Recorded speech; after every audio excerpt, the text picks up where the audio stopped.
नमस्कार, मैं हूं पूर्वी राय और आप देख रहे हैं एमपी फर्स्ट न्यूज। आरडी गाड़ी के मेडिकल छात्र को ट्रक ने रौंद दिया, जिसकी मौके पर मौत हो गई। इसके बाद विद्यार्थियों का प्रदर्शन हुआ है। आरडी गाड़ी मेडिकल कॉलेज के एमबीबीएस सेकेंड ईयर के छात्र को शनिवार सुबह आगर रोड पर कॉलेज गेट पर ही एक तेज रफ्तार ट्रक ने रौंद दिया। छात्र की मौके पर ही मौत हो गई। घटना से आक्रोशित विद्यार्थियों ने आगर रोड पर चक्का जाम कर दिया। वह स्पीड ब्रेकर बनाने और वाहनों की रफ्तार पर लगाम लगाने की मांग कर रहे थे। मृतक का नाम हर्षित, पिता संजीव मेहरा है और वह कॉलेज परिसर हॉस्टल में ही रहता था। शनिवार सुबह वह कॉलेज के अंदर प्रवेश कर रहा था, तभी आए एक तेज रफ्तार ट्रक ने उसे अपनी चपेट में ले लिया। दुर्घटना इतनी भीषण थी कि हर्षित की घटनास्थल पर ही मौत हो गई। घटना के बाद ट्रक चालक फरार हो गया। हर्षित परिवार का इकलौता बेटा था। उसके पिता का निधन हो चुका है। मां मेहंदी डिजाइनर है। वह मूलतः इंदौर का रहने वाला था। हर्षित बहुत अच्छा सिंगर और गिटारिस्ट था। वह कॉलेज की हर गतिविधि में हिस्सा लेता था। हाल ही में हुए रजत जयंती समारोह के कार्यक्रम में उसने कई पुरस्कार जीते थे। फिजियोथेरेपी विभाग की डॉक्टर रुचि मिश्रा ने बताया कि हर्षित हर वाद्य यंत्र बजा लेता था। वह कॉलेज का होनहार विद्यार्थी था। उसके यूं चले जाने से हम सब शोक में हैं। उज्जैन जिले में लगातार 2 दिनों से हुई बारिश, ओलावृष्टि, तेज हवा और आंधी के कारण किसानों की फसलों को भारी नुकसान हुआ है। इस प्राकृतिक आपदा के विरोध में कांग्रेस मैदान में उतरी और जिला व शहर कांग्रेस कमेटी के नेतृत्व में किसानों के समर्थन में कलेक्टर कार्यालय का घेराव कर ज्ञापन सौंपा गया।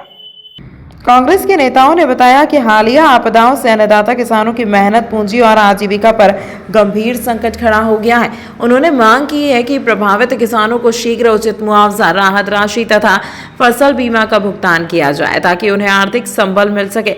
ज्ञापन में यह भी मांग रखी गई कि प्राकृतिक आपदा से हुए नुकसान का पारदर्शी सर्वे कराकर समयबद्ध तरीके से मुआवजा वितरित किया जाए। इस दौरान विधायक ने आरोप लगाया कि कई बार सर्वे रिपोर्ट को मान्य नहीं किया जाता और किसानों को उनका हक का मुआवजा नहीं मिल पाता। उन्होंने कहा कि कुछ माह पूर्व हुई आपदा का मुआवजा भी अब तक कई किसानों तक नहीं पहुंचा है। कांग्रेस नेताओं ने चेतावनी दी कि यदि किसानों की मांगों पर शीघ्र कार्रवाई नहीं हुई तो आंदोलन को और तेज किया जाएगा। इस अवसर पर सेवा दल, महिला कांग्रेस, आईटी सेल तथा कांग्रेस पार्टी के पदाधिकारी और कार्यकर्ता बड़ी संख्या में उपस्थित रहे। दिया है। सबसे बड़ी मुद्दा तो यही है कि जब बीमा कंपनी राजस्व रिपोर्ट को मानती ही नहीं है, बीमा कंपनी सैटेलाइट को मानती है, तो ये राजस्व अधिकारी कैसे कह रहे हैं कि हम सर्वे करके बीमा दिला देंगे? सबसे पहला प्रश्न तो ये उठता है। और दूसरा कि ये सर्वे कर लेते हैं और राहत राशि के नाम से ये सर्वे करके और फसल का नुकसान बताते हैं 25 से 35%, लेकिन बीमा कंपनी कहती है कि हम राहत राशि के दायरे को नहीं मानते, सर्वे को नहीं मानते, बीमा हमारे सर्वे के हिसाब से करेंगे। तो केवल इसी मुद्दे पर आज हमने ज्ञापन दिया है, लेकिन आने वाले कल में इस मुद्दे पर काफी बड़ी लड़ाई हम लड़ेंगे। इसके पूर्व में भी नुकसान हो चुका, लेकिन अभी तक किसी को बीमा राशि नहीं मिली। अरे समस्या यही तो आ रही है सर कि इनकी रिपोर्ट को बीमा कंपनी मानती ही नहीं है और ये कहते हैं कि हमने सर्वे कर लिया तो बीमा दिलाएंगे कहां से? और अभी बजट के अंदर किसान फसल बीमा, प्रधानमंत्री किसान फसल बीमा में 2001 करोड़ का प्रावधान था पैसे फंड का, और अभी उसको 1299 कर दिया। ये कैसी किसानों की सरकार है? मैं विधानसभा में बोला हूं, किसान प्रधानमंत्री फसल योजना में 2001 करोड़ का प्रावधान था, उसको भी 1299 कर दिया है। तो ये बोलते क्या है, करते क्या है? राजस्व अधिकारी को कोई अधिकार ही नहीं है कि ये बीमा कंपनी इनकी रिपोर्ट को मांगेगी और बीमा देगी। तो चारों तरफ इनका चक्रव्यूह चल रहा है और किसानों के साथ अन्याय हो रहा है। पूर्व तहसील के अंदर करीबन 100 से 150 गांव इससे प्रभावित हुए हैं और इसके पहले जो स्नोफॉल हुआ था, ओला गिरे थे, उसमें भी 50 से 60 गांव प्रभावित हुए थे। ये है कि लगातार 2-3 दिवस की जो बारिश हुई है उसमें हमारे पूरे मालवा प्रांत के, उज्जैन शहर के आसपास के जितने भी ग्रामीण जो कृषक थे उनकी सारी गेहूं की फसल आड़ी हो गई है। तेज हवा भी बहुत चली है, पर प्रशासन के कानों में जू नहीं देंगी है। मुख्यमंत्री का जिला होने के बाद भी अभी तक सर्वे चालू नहीं हुआ है और फसलों के मुआवजे की घोषणा नहीं की गई है। अगर सरकार ये कर देती तो आज किसानों को लेकर के हम लोग को वहां पर घेराव करने नहीं आना। हम इस सोए हुए प्रशासन को, इस सोई हुई सरकार को हजारों किसान साथियों के साथ कलेक्टर कार्यालय में जाकर के कलेक्टर को घेराव करेंगे और इस सरकार को जगाने का बात करेंगे, क्योंकि किसानों का जो नुकसान हुआ है, किसानों के सामने ऐसा लगता है कि जिस प्रकार पूरी मेहनत करके जब फसल कुछ कटने वाली थी और ये बारिश हो गई, हवाएं तेज चल गई, तो सरकार के किसानों के साथ खड़ी है, नहीं खड़ी है। इस सरकार को जगाने के लिए आज हम लोग वहां पर घेराव कर रहे हैं। कलेक्टर ने तो बोला आज कम से कम बारिश हुए 3 से लेकर 4 दिन हो गए। कलेक्टर ने जब कांग्रेस कमेटी ने कल घोषणा की, विधायक महेश परमार जी ने, कि हम कलेक्टर कार्य का घेराव करेंगे, जब कलेक्टर साहब का वीडियो जारी होता है, ये वीडियो जिस समय पानी गिरा, फसलें आड़ी हुई, तत्काल आप अधिकारियों को निर्देशित कर देते। वीडियो जारी करने की जरूरत नहीं थी कलेक्टर साहब को। कलेक्टर साहब को मैदानी अधिकारियों को स्थल पे पहुंचा के सर्वे चालू कराना चाहिए था। वीडियो जारी करने से काम नहीं होता है। उज्जैन 2 दिनों से जारी रुक रुक कर हो रही बारिश ने उज्जैन के विक्रम व्यापार मेले की व्यवस्था की पोल खोल दी है। मेले के ऑटोमोबाइल सेक्टर में जल भराव और मिट्टी के कारण भारी कीचड़ हो गया है, जिससे नई गाड़ी खरीदने वाले ग्राहकों को काफी मशक्कत करनी पड़ रही है। शोरूम से बाहर निकलते ही गाड़ियां कीचड़ में स्लिप हो रही हैं, जिन्हें बाहर निकालने के लिए लोग धक्का लगाने को मजबूर हैं। सबसे ज्यादा परेशानी आरटीओ रजिस्ट्रेशन कैंप के पास देखी जा रही है, जहां कच्ची जमीन होने के कारण फिलहाल फिसलन बढ़ गई है। प्रदेश भर से व्यापार की दृष्टि से आए लोग और स्थानीय ग्राहक प्रशासन की इस सुस्ती से नाराज हैं। करोड़ों का टर्नओवर देने वाले इस मेले में नगर निगम द्वारा समय रहते मुरम या डस्ट नहीं बिछाए जाने से अब नई गाड़ियों की चमक मिट्टी में दबती नजर आ रही है। अगर जल्द ही साफ सफाई की सुध नहीं ली गई तो व्यापारिक गतिविधियों पर इसका सीधा असर पड़ सकता है। उज्जैन फ्रीगंज स्थित सब्जी मंडी में बड़े व्यापारियों गलियों में अतिक्रमण कर आम रास्ता बंद कर दिया गया है। इसके खिलाफ सब्जी और फूड व्यापारियों द्वारा हाईकोर्ट में याचिका दायर की जाएगी। नगर निगम द्वारा फ्रीगंज क्षेत्र में लगने वाले सब्जी और फल फ्रूट के ठेलों को हटा दिया गया है, जिसके चलते इन लोगों के सामने रोजी रोटी का संकट खड़ा हो गया है। इसकी गुहार वह मंत्री से लेकर संतरी तक कर चुके हैं, लेकिन कहीं भी उनकी सुनवाई नहीं हो रही है, जिसके चलते उन्होंने फ्रीगंज क्षेत्र में बड़े व्यापारियों द्वारा गलियों में किए गए अवैध अतिक्रमण के खिलाफ हाईकोर्ट में याचिका दाखिल करने का निर्णय लिया है। इसके लिए आज इंदौर से हाईकोर्ट वकील सन्नो खान उज्जैन आई और सब्जी और फ्रूट व्यापारियों को साथ लेकर पूरे फ्रीगंज क्षेत्र का दौरा कर गलियों में किए गए अतिक्रमण को देखा। इस दौरान उन्होंने बातचीत में कहा कि सभी आवश्यक दस्तावेज एकत्रित करने के बाद जल्द ही हाईकोर्ट में याचिका दायर की जाएगी। बहुत ज़्यादा ही परेशानी आ रही हैं। 2 महीने से हम घर पे बैठे हुए हैं, हमारे घर में कोई कमाने वाला भी नहीं है, बच्चों की फीस भी नहीं भर पा रहे हैं। हमारे घर वाले को पहले रिक्शा आ गया है, मैं अकेली कमाने वाली हूँ। घर में ऐसी स्थिति है कि खाने से भी परेशानी आ रही है। हम है ना 25 साल हो गए, 20-25 साल हो गए यहाँ पे लगाते हुए। हमें है ना सब्जी का ठेला लगाते हैं। अब आप क्या कर रहे हैं? अब कुछ भी नहीं कर रहे, घर बैठे और कुछ काम दे भी नहीं रहा, क्योंकि हमारा सब दूर चेहरा आएगा तो हमें कोई काम भी नहीं दे रहा। 2 महीने से ही घर पे बैठे हुए। गायत्री चौहान। आज हमारे 20 से 25 साल से यहाँ पे व्यापार कर रहे हैं। सभी अस्थायी रूप से धंधा कर रहे थे, जिसकी नगर निगम द्वारा पर्चियाँ भी कटती है। पर्चियाँ कटने के बाद में हम नगर निगम के जिस तरह के आदेश के पालन देते उनको करते भी है। तो आज 2 महीने से हम लोगों को 100-125 परिवार को बेरोजगार घूम रहे हैं। हमने सभी दूर अपनी बातें रखी, बाकी अभी तक किसी तरफ से कोई जवाब नहीं आ रहा। कुछ पर्सनल ये दुकान वाले हैं जिन्हें खुद गलत हो गया, हमें गलत ठहराते।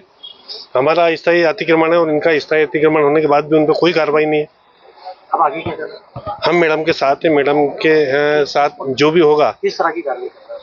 मैडम हमारा यही कहना है कि याचिका दायर करेंगे। अगर हमारे साथ गलत हुआ, हम गलत है और हमें हटाया गया, तो बाकी लोगों के लिए भी अगर जो गलत दिख रहा है उन पे भी कार्रवाई हो। आपका सामान भी जब्त कराया? सामान जब्त हमारा 2 महीने से सामान देने का कोई नाम नहीं है। ठेले वेले कुछ भी नहीं दे रहा। क्या नाम है आपका? योगेंद्र वाडिया।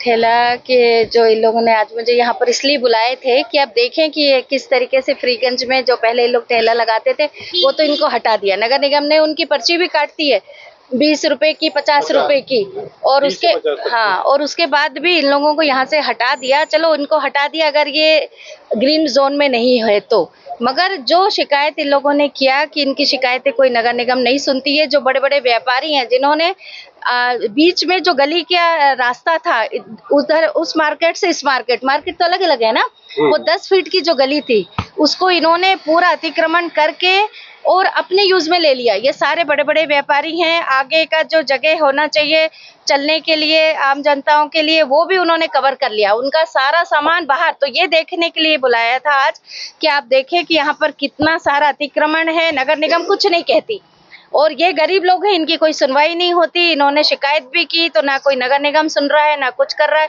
आज इनका बुलाने का मकसद यही था कि पहले आप आके देख लें कि सच्चाई क्या है, उसके बाद पिटीशन लगाएंगे हाई कोर्ट में। मगर ये कि अगर जो भी आज इलीगल आज देखा, पूरा इलीगल इन्होंने अपनी बिल्डिंग अपनी दुकानों को उसको कवर कर लिया और आने जाने की 1 या 2 गली दिखी मुझे, जो 10 फीट की जो जगह छूटी है सरकारी जमीन पे इन लोगों ने अपना कब्जा कर लिया। तो ये तो बिल्कुल इलीगल है। अब तक पिटीशन लग जाएगी? नहीं, ये तो पहले पूरे आज फैक्ट फाइंडिंग करने के लिए आए थे। पूरी पिटीशन इसलिए लगेगी, पहले पूरा फैक्ट फाइंडिंग और जो होने कंप्लीट होने के बाद नक्शे देखना पड़ेगा। इन्होंने कहा नक्शे में ये नहीं है, नक्शे में गलियां हैं, फीट है कि इधर 10 फीट और 10 फीट इधर चौड़ी और 80 फीट लंबी। ये सारी जो जगह है वो आम जनता के लिए उस बाजार से इस बाजार में आने के लिए, मगर इन्होंने पूरे में कब्जा कर लिया। तो ये आज देखें, पूरे दस्तावेज इकट्ठा करेंगे, उसके बाद पिटीशन लगाएंगे। क्या नाम लिखते हैं पूरा? शन्नो खान। उज्जैन कलेक्टर रोशन कुमार सिंह एवं जिला पंचायत सीईओ श्रेयांश कुमट ने बड़नगर अनुभाग का औचक निरीक्षण कर शासकीय योजनाओं व संकल्प से समाधान अभियान के क्रियान्वयन की समीक्षा की। निरीक्षण के दौरान ग्राम चीकली में आयुष्मान आरोग्य मंदिर, पीएम श्री शासकीय एकीकृत विद्यालय और पंचायत भवन का अवलोकन किया गया। निरीक्षण के दौरान ग्राम चीकली में आयुष्मान आरोग्य मंदिर, पीएम श्री शासकीय एकीकृत विद्यालय और पंचायत भवन का अवलोकन किया गया। विद्यालय में बोर्ड परीक्षा व्यवस्था, मध्याह्न भोजन की गुणवत्ता तथा आईसीटी लैब, डिजिटल लाइब्रेरी की समीक्षा की गई। अटल लैब में छात्रों को कोडिंग व डिजिटल स्केचिंग की जानकारी दी गई। आयुष्मान आरोग्य मंदिर में साफ सफाई, संस्थागत प्रसव, ANC पंजीयन और दवाइयों की उपलब्धता सुनिश्चित करने के निर्देश दिए गए। साथ ही 6 वर्ष आयु तक के बच्चों की समग्र आईडी, आधार व जन्म प्रमाण पत्र तथा स्कूल प्रवेश सुनिश्चित करने को कहा गया। इसके बाद सामुदायिक स्वास्थ्य केंद्र इंगौरिया का निरीक्षण कर OPD, दवा वितरण और स्टाफ उपस्थिति की जांच की गई। बिना सूचना अनुपस्थित डॉक्टरों को नोटिस जारी करने व सभी प्रसव संस्थागत कराने के निर्देश दिए गए। अंत में निर्माणाधीन आंगनवाड़ी केंद्र का निरीक्षण कर विद्युत डीपी शिफ्टिंग के बाद कार्य में तेजी लाने के निर्देश दिए गए। निरीक्षण में SDM बड़नगर, जनपद CEO, तहसीलदार सहित संबंधित अधिकारी उपस्थित रहे। जी, आज औचक निरीक्षण पे जिले से निकले हैं और अभी चिकली पंचायत में हम लोगों ने व्यवस्थाएं देखी, शासन की जो सुविधाएं वहाँ पर है, विद्यालय और पंचायत भवन है और जो हमारी आंगनवाड़ी सेंटर्स थे उसको देखा हम लोगों ने। और अभी चूँकि बोर्ड परीक्षाएं भी चल रही हैं, उसकी व्यवस्थाएं भी देखी गई। चिकली गांव की व्यवस्थाएं बहुत ही संतोषजनक मिली और वहाँ पर जो सारा हमारे जो इंफ्रास्ट्रक्चर है बहुत अच्छा है। और जैसे माननीय मुख्यमंत्री जी का निर्देश है कि गाँव में जो शासन की सुविधाएं हैं उनमें बेहतर से बेहतर व्यवस्थाएँ दी जा सकती हैं, वो दी जा रही हैं। और जो भी जन कल्याणकारी योजनाएँ हैं, जैसे पेंशन सुविधाएँ देनी है और अन्य जो योजनाओं का लाभ सीधे खाते में जाना है, वो सब उनको सुचारू रूप से रहे। और खासकर अभी संकल्प से समाधान अभियान चल रहा है, उसके तहत भी जो घर घर जाके आवेदन लेने हैं, घर घर जाके समस्याओं का समाधान करना है और उसके बाद जो कैंप्स लगने हैं उसका निरीक्षण किया जा रहा है। अभी वर्तमान में हम लोग इंगोरिया के सामुदायिक चिकित्सा भवन में हैं और यहाँ पे भी मुआयना किया गया। यहाँ पे डॉक्टर्स की उपस्थिति जांची गई, नर्सेस की उपस्थिति जांची गई और जो हमारे अन्य सुविधाएं हैं, दवा वगैरह जो वितरण का केंद्र है वो भी देखा गया है और शासन की मंशा के अनुरूप जो है कार्य किया जा रहा है। उज्जैन दक्षिण विधानसभा क्षेत्र की मतदाता सूची से बड़े पैमाने पर नाम काटे जाने का मामला और गंभीर हो गया है। जिला पंचायत के पूर्व उपाध्यक्ष भरत पोरवाल द्वारा आपत्तियां दर्ज कराने के बाद अब मध्य प्रदेश के पूर्व मुख्यमंत्री व राज्यसभा सांसद दिग्विजय सिंह ने इस प्रकरण में हस्तक्षेप किया है। दिग्विजय सिंह ने मध्य प्रदेश के मुख्य निर्वाचन पदाधिकारी संजीव कुमार झा को पत्र लिखकर उज्जैन दक्षिण विधानसभा में मतदाता सूची के विशेष गहन पुनरीक्षण अभियान के दौरान हुई कथित अनियमितताओं की सघन जांच और आवश्यक कार्रवाई की मांग की है। पत्र के साथ उन्होंने भरत पोरवाल के मूल आवेदन को भी संलग्न किया है। SIR अभियान के दौरान उज्जैन दक्षिण विधानसभा क्षेत्र में कुल 33,256 मतदाताओं के नाम विलोपित किए गए हैं। उनका आरोप है कि फॉर्म 7 का बड़े पैमानों पर दुरुपयोग कर झूठी आपत्तियों के आधार पर मतदाताओं को सूची से बाहर किया गया। भरत पोरवाल ने निष्पक्ष जांच की मांग करते हुए मुख्य चुनाव आयुक्त से 21 फरवरी 2026 को होने वाले मतदाता सूची के अंतिम प्रकाशन पर तत्काल प्रभाव से रोक लगाने की भी अपील की थी। अब दिग्विजय सिंह द्वारा पत्र लिखे जाने के बाद इस मामले ने और तूल पकड़ लिया है। देखिए, शहर के नाम पर इन्होंने बहुत सारे लोगों के नाम काटे। हमारे दक्षिण विधानसभा जबकि पूरे जिले में सबसे ज़्यादा नाम काटने का खबर पड़ी हमने पत्रकार पेपर के माध्यम से कि 33,256 नाम काट दिए। तो मेरे को बड़ा वो लगा कि भाई 7 भी जमा हो गए। हमारे हर BLO ने शिकायत करी ग्रामीण क्षेत्र शहरी क्षेत्रों में कि साहब ये गलत 7 नंबर फॉर्म है, इस पोलिंग बूथ पे रहता ही नहीं जिन्हें शिकायत करता है 7 नंबर, इस पर आप FIR करें या फिर हटाएं। तो उन्होंने सब चीज़ें सुनी उनकी, लेकिन क्या हुआ कि आखिरी में जब ये 3 दिन पहले जब प्रकाशित होने वाली थी 21 तारीख को, उसके पहले इन्होंने क्या बोला कि हम तो 33,256 कर गए। तो हमने फिर उस चीज़ की शिकायत करी। मैंने पहले ज्ञानेश कुमार जी को पत्र लिखा, मुख्य चुनाव आयुक्त दिल्ली। मैंने कहा श्रीमान आप ये आपकी मैडम जो है ये SDM मैडम, ये अरुण विनोद जी शाजापुर के विधायक जी उनकी पुत्री है, तो हो सकता है कि मानसिकता भाजपा की है, तो इन्होंने उस शैली में काम करा है, तो आप इन्हें हटाइए और निष्पक्ष जाँच करो। 21 तारीख को, आज 21 तारीख है, आज वो क्या हुआ था, आज वो वोटर लिस्ट का प्रकाशन हो जाएगा। अगर हो गया तो फिर कटना मुश्किल हो जाएगा। अपन की कौन कौन चक्कर काटेगा कलेक्टर के ने, जब आज ही से सुनवाई हो रही तो कल कहाँ सुनवाई होगी किसी की। तो हमने बोला कि इसकी अभी इसको रोक लें आप 21 तारीख के दिन, और इसकी निष्पक्ष 7 तारीख को जांच करा लें, उसके बाद आप इसको करें और इनको हटाए पहले यहाँ से जो भी इनसे जुड़े हुए हैं। मैंने राजा साहब को प्रतिलिपि भेजी थी और हमारे राष्ट्रीय अध्यक्ष खड़गे जी को भेजी थी। तो राजा साहब ने भी मुख्य चुनाव संजीव सिंह जी मध्य प्रदेश को भी उन्होंने पत्र लिखा है और उन्होंने बोला कि इसका अवलोकन करे पत्र का और इसमें निष्पक्ष जांच की जाए। उज्जैन के आगर रोड स्थित राजीव नगर में रहने वाला एक परिवार अपनी बेटी की शादी के लिए महू पहुंचा था। परिजन, पड़ोसी और रिश्तेदार बस से महू गए थे, जहां बड़े ही धूमधाम से बिटिया की शादी की। बाद आज सुबह महू से अपने घर उज्जैन के लिए लौट रहे थे। रास्ते में सांवेर थाना अंतर्गत गांव खान बड़ौतिया में बस ड्राइवर ने बस रोकी। बताया जा रहा है कि बस ड्राइवर चाय की दुकान के पास बस खड़ी कर गांव में ही अपने घर चला गया। इस दौरान दुकान संचालक ने बस हटाने को कहा और गालियां देने लगा। बस में मौजूद बारातियों ने जब इस बात का विरोध किया तो दुकान संचालक ने ग्रामीणों को बुला लिया और बस पर हमला कर दिया। बस में बैठे महिला, बच्चे और बुजुर्गों को पीटा गया। जैसे तैसे सभी लोग जान बचाकर उज्जैन पहुंचे। उज्जैन पहुंचकर कार्यवाही के लिए पुलिस कंट्रोल रूम पर आवेदन दिया गया। पीड़िता दीपमाला शर्मा ने बताया कि हम लोग परिवार में बेटी की शादी करके उज्जैन आ रहे थे। खान बड़ौतिया गांव में 50 से अधिक हमलावरों ने हम पर हमला किया। सभी लोगों को चोट आई है, परंतु 3 लोगों को ज्यादा लगी है। हड्डियों में फ्रैक्चर है। जैसे तैसे जान बचाकर उज्जैन पहुंचे हैं। आरोपियों पर सख्त कार्रवाई हो। हमारी ज्वेलरी व सामान भी लूटे गए हैं। लोगों ने किया सर, हम बेटी की शादी करके आ रहे थे, रास्ते में मऊ से उज्जैन की तरफ, बीच में खान बड़ौतिया में बस वाले ने गाड़ी रोकी। जहाँ से वो हम जहाँ रुके थे वहाँ प्याज व्याज के खेत थे, तो ड्राइवर प्याज व्याज लेके आया और उसने बिना बोले हमसे खान बड़ौतिया के वहाँ पे गाड़ी रोकी, जहाँ उसका गांव था, जहाँ भी खान बड़ौतिया के समथिंग वहाँ पे उसका गांव था। हम सब सो रहे थे। फिर उसने गाड़ी रोकी और वो प्याज देने के लिए उसके घर चले गया। वहीं 2 दुकानें थी और जहाँ पे कुछ लोग थे, वो बोले कि गाड़ी को आगे करो दुकान के यहाँ से। हमने बोला हमारे पास ड्राइवर नहीं है, जो नींद में से जागा उस बंदे ने। तो बोला ड्राइवर नहीं है, ड्राइवर आ रहा है, अभी करते हैं। इतने में एक बंदा हमारा नीचे फ़ोन पे बात करने उतर गया कि गाड़ी रुकी है। इतने में उसको लगा कि सामने दुकान वालों को कि वो गाली गलौज कर रहे थे, तो उसने बोला गाली गलौज मत करो, ड्राइवर आएगा तो खसका लेंगे गाड़ी। और इतने में हमारे बंदे को मारने लगे। जैसे ही मारने लगे तो हम लोग उतरे, तो हम लोग लेडीज़ों पे भी हमला किया उन्होंने। और पूरी बस में जितने लोग थे ना, सबको पकड़ के मारा है उन्होंने। कुछ रकमें भी? हाँ सर, हमारी 4 रकमें चले गई है। 2 चेन है, 3 चेन है, 2 अंगूठियाँ, 1 चांदी की माला है। मारने का मेन कारण क्या था इसकी बात पे? सिर्फ वो कि गाड़ी वहाँ खड़ी थी दुकान के सामने, 2 दुकानें थी वहाँ और वहाँ गाड़ी खड़ी थी और वो बोल रहे थे गाड़ी हटाओ। तकरीबन कितने लोग हैं जिन्होंने हमला किया? 50 समथिंग, 50-60 लोग थे।